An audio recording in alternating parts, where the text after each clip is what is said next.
A revisão da literatura, compreendendo e construindo sobre o que foi feito. Então, qual o papel de uma revisão da literatura e por que você deve fazê-la? Como vimos na aula anterior, antes de tudo, é importante na pesquisa basear-se em evidências anteriores e no trabalho de pesquisadores e pesquisadoras anteriores. E isso se aplica a diferentes questões, afinal, você precisa identificar qual é o estado da arte dentro da sua temática. Também, para entender o que você fará de diferente e o que não foi feito antes. Então, qual é o seu valor agregado? Que evidências existem que você pode levar em consideração ao projetar o seu estudo para agregar valor? Será que você encontrou lacunas na literatura de pesquisa? E provavelmente você se perguntará: será que existe uma estrutura subjacente que você deve levar em consideração ao fazer suas variações experimentais? Ou então, como coletar seus dados dentro da sua temática proposta? Então, exemplos de perguntas típicas, e isso está no centro da sua também já revisão da literatura, é entender o que você quer fazer na revisão da literatura e qual é o propósito da sua revisão da literatura. Quais foram os trabalhos que mudaram a nossa compreensão acerca da temática escolhida e quem foram os pesquisadores e pesquisadoras que os publicaram? Quais são os entendimentos mais recentes publicados sobre o seu tema? E nessas últimas perguntas você tem as bases para explorar o estado da arte da sua temática. Afinal, você quer saber quais são as lacunas e oportunidades de pesquisa nos trabalhos mais antigos e originais, o que chamamos de seminais, bem como as perguntas ainda em aberto nas pesquisas mais recentes.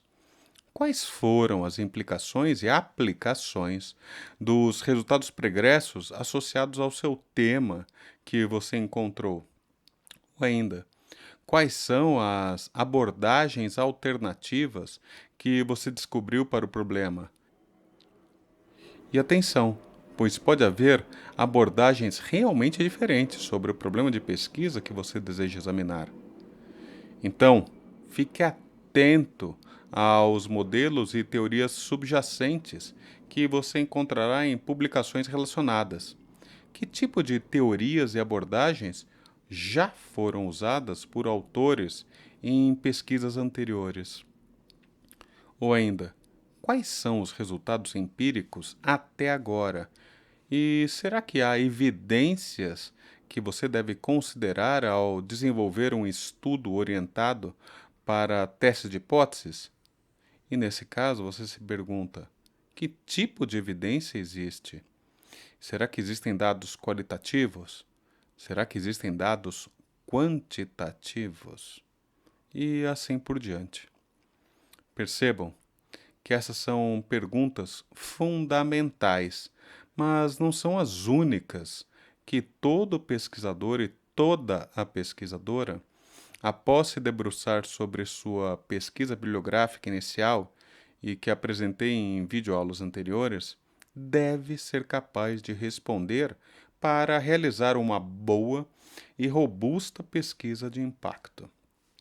Vamos agora a uma abordagem prática, a partir dessas valiosas dicas de perguntas que precisamos nos fazer e responder nessa fase de revisão da literatura. É justamente nesse momento que recebo a mesma pergunta dos meus orientandos e orientandas: por onde começamos?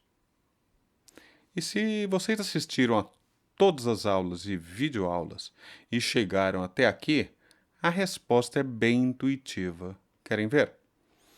Eu realmente recomendo essa abordagem, que nada mais é do que um modelo de 3 fases para uma boa e sólida revisão da literatura. Primeiro, a busca por termos. Segundo, o escaneamento rápido.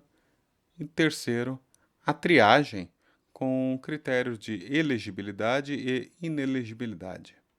E vou explicar cada um deles. 1.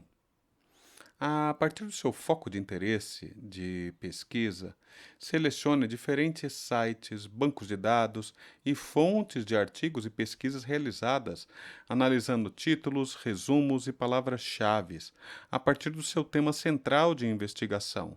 Por exemplo, uma busca por um determinado assunto nos leva a procurar artigos publicados em algumas bases de dados, algumas bases científicas disponíveis nas bibliotecas da sua universidade, como Scopus, Springer, Web of Science, Taylor & Francis, Science Direct ou a base de periódicos da CAPES.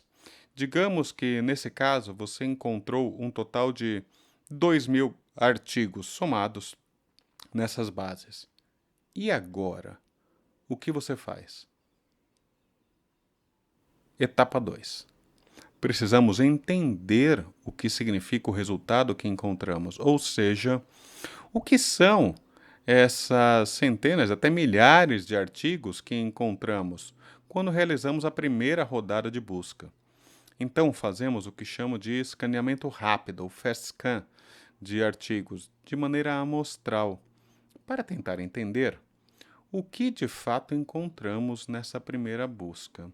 Daí percebemos os anos de publicação. Talvez algo nos títulos nos chame a atenção. Talvez algumas pesquisas sejam de abordagens práticas, mas outras não. De repente, percebemos que há várias aplicações e subtópicos associados ao nosso tema principal de busca. Enfim, descobrimos um bocado de coisas que certamente vão nos dar vários insights. Por isso, registramos cada um deles no nosso diário de bordo e que vimos e já lhes expliquei em videoaulas anteriores.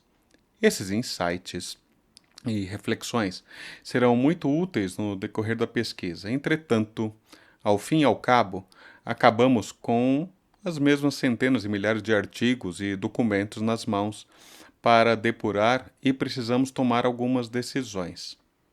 Então, vamos para a fase 3. Partimos para a etapa que consiste em definir um conjunto de critérios de inclusão e exclusão de artigos para filtrar a nossa pesquisa. Exemplo: palavras-chave, assuntos de interesse.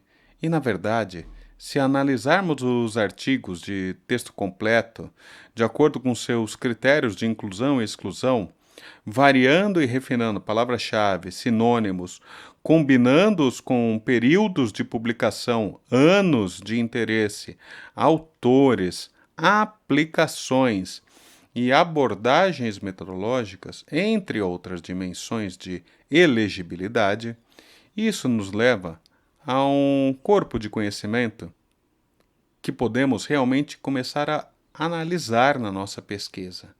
Mas atenção, à medida em que passamos por cada uma dessas 3 etapas, e elas são cíclicas, nessa fase de revisão da literatura, é necessário documentar o que você fez e o que você encontrou, bem como as decisões que tomou em cada uma das vezes que você passou por cada etapa desse modelo sistematicamente, de maneira que ao final desse registro você tenha parte importante da metodologia que você acabou empregando na sua própria pesquisa bibliográfica, ou seja, como você procurou, encontrou e escolheu a literatura que optou por estudar, comentando e analisando dentro do seu trabalho.